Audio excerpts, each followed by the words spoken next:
మద్యం ముడుపుల ద్వారా వెనకేసుకున్న డబ్బులను 2024 ఎన్నికల్లో ఆంధ్ర ఓటర్లకు పంచారని ప్రత్యేక దర్యాప్తు బృందం సిట్ వెల్లడించింది.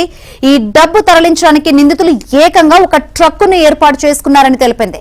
మాజీ ఎమ్మెల్యే ఒంగోలు లోక్సభ స్థానంలో వైసీపీ అభ్యర్థిగా పోటీ చేసిన చెవిరెడ్డి భాస్కర్ రెడ్డి సూచనల మేరకు ఆయన గన్ మ్యాన్ గిరి, మదన్, వ్యక్తిగత సహాయకుడు బాలాజీ, డ్రైవర్ రామరాజు ఈ సొమ్మును రవాణా కంపెనీలో ఉపయోగించే ట్రక్ ద్వారా తరలించారని పేర్కొంది. దీనికి సంబంధించిన సాంకేతిక ఆధారాలను సేకరించామని, వాటి ఆధారంగా నిందితులను అరెస్ట్ చేశామని తెలిపింది.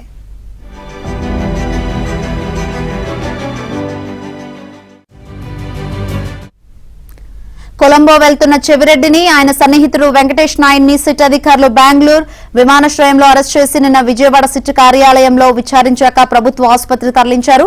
అక్కడ వైద్య పరీక్షల అనంతరం ఏసీబీ కోర్టులో హాజరుపరిచారు. ఇరుపక్షాల వాదనలు విన్న అనంతరం చెవిరెడ్డి, వెంకటేష్ నాయుడికి వచ్చే నెల 1వ తేదీ వరకు రిమాండ్ విధిస్తూ న్యాయ అధికారి పి భాస్కర్ రావు ఉత్తర్వులు ఇచ్చారు. అంతకుముందు సిట్ తరపున ప్రాసిక్యూషన్స్ ఏడీ రాజేంద్ర ప్రసాద్ వాదనలు వినిపిస్తూ గిరి, మదన్ 12 ఏళ్లుగా చెవిరెడ్డి వద్ద గన్మెన్ గా పనిచేస్తున్నారని తెలిపారు. గిరిని విచారించి ఆయన ఇచ్చిన వాంగ్మూలం ఆధారంగా మిగిలిన నిందితులను పట్టుకున్నామన్నారు.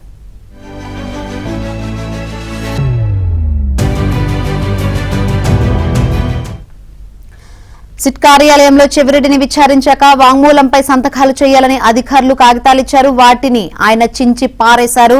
ఈ దృశ్యాన్ని సిట్ సిబ్బంది చిత్రీకరించారు. విచారణ సందర్భంగా ఆ వీడియోను న్యాయాధికారికి అందజేశారు. కాగా ప్రభుత్వ ఆసుపత్రి వద్ద, కోర్టు ఆవరణలో కూడా అరుపులు, కేకలతో చెవిరెడ్డి హంగామా చేశారు. అలాగే జైలు వద్ద కూడా కేకలు వేశారు. తనను అన్యాయంగా అరెస్ట్ చేశారని, తమ ప్రభుత్వం మళ్లీ వస్తుందని, అధికారులు ఇదే జైలుకు రావడానికి సిద్ధంగా ఉండాలని హెచ్చరించారు.